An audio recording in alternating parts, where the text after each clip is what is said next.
Hi అండి. మన వంటింట్లో దొరికే వస్తువులతోటి గ్యాసు అది పోవడానికి నేను ఒక ఇది తయారు చేశానండి మజ్జిగతోటి. అది మీతో షేర్ చేసుకోవాలనుకుంటున్నాను. ఇది సైంధవ లవణం అండి, పింక్ సాల్ట్ అంటారు. నేను ఇంట్లో కూడా ఇదే వాడతాను అన్నిటికీ. తర్వాత ఇదేమో సోంపు పౌడర్ అండి, ఇది వాము, ఇదేమో జీలకర్ర పొడి, ఇదేమో మెంతులు, ఇదేమో ధనియాల పొడి. ఇవన్నీ పావు టీ స్పూన్ తీసుకున్నానండి, ఇంత చిన్న స్పూన్ తోటి తీసుకొని మన మజ్జిగకి సరిపోయినంత, ఎంత క్వాంటిటీ ఉంటే దానికి సరిపోయినంత. ఇందులో ఇంకా కరివేపాకు, మా తోటలో కరివేపాకు చాలా బాగుంటుందండి, మంచి సువాసన. అల్లము, కాస్తంత బెల్లం కూడా వేసానండి రుచిగా ఉండడం కోసం. మరీ ఎక్కువేం కాదు, కొంచెం ఎక్కువ వేసాను అంతే.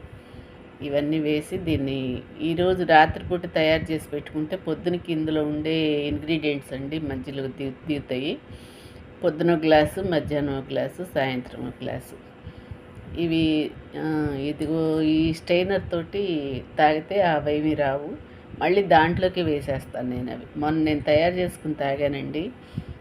గ్యాస్ ఎటు నుంచి అయినా సరే వెళ్ళిపోతుందండి, పొట్టలో ఉండేదైనా పేగుల్లో ఉండేదైనా గ్యాస్ బయటకు వచ్చేసింది. రెండో రోజు కంటిన్యూ చేస్తే ఫ్రీ మోషన్ అంటారు చూడండి, అది చాలా జాడించయింది.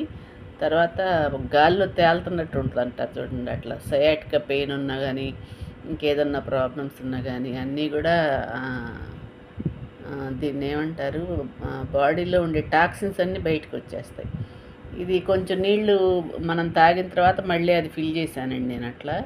దాంట్లో వచ్చి దీన్ని వెనక ఆయుర్వేదంలో కుండలో పెరుగు గుడ్డ మూట కట్టి పెరుగు పెట్టేవాళ్ళు, దాంట్లో బెల్లము పెరుగు ఇవన్నీ కలిపేసి ఆ నీళ్లు కిందకి దిగిన నీళ్ళే తాగుతూ ఉండేవాళ్ళు. దీన్ని రసాల అంటారండి, నేను చదివాను. దాంతో ఇది ఎందుకు చేయకూడదని ట్రై చేస్తే చాలా చాలా బాగుంది. గ్యాస్ బిళ్ళలు వేసుకునే వాళ్ళందరూ అవి ఖచ్చితంగా మానేయచ్చండి. అందులో సమ్మర్ కదా, ఇప్పుడైతే అందరికీ ఉపయోగపడుతుంది. ఇదైతే మీ అందరితో షేర్ చేసుకోవాలనిపించేస్తున్నాను. ఈ ప్రతివి మనం వంటింట్లో వాడుకునేవే, ప్రతిదానికి ఒక ప్రత్యేకమైనటువంటి గుణం ఉంది. ఇవన్నీ కలిపి వాడితే ఎలా ఉంటుందని చెప్పి తయారు చేశాను. తర్వాత ఇందులో బ్యాక్టీరియా అంటారు చూడండి, గట్ బ్యాక్టీరియా, గట్ హెల్త్ అని చెప్తున్నారు డాక్టర్లు. ఆ గట్ హెల్త్కి కూడా ఈ ప్రోబయోటిక్స్ బాగా ఇంప్రూవ్ అవుతాయి దీంట్లో.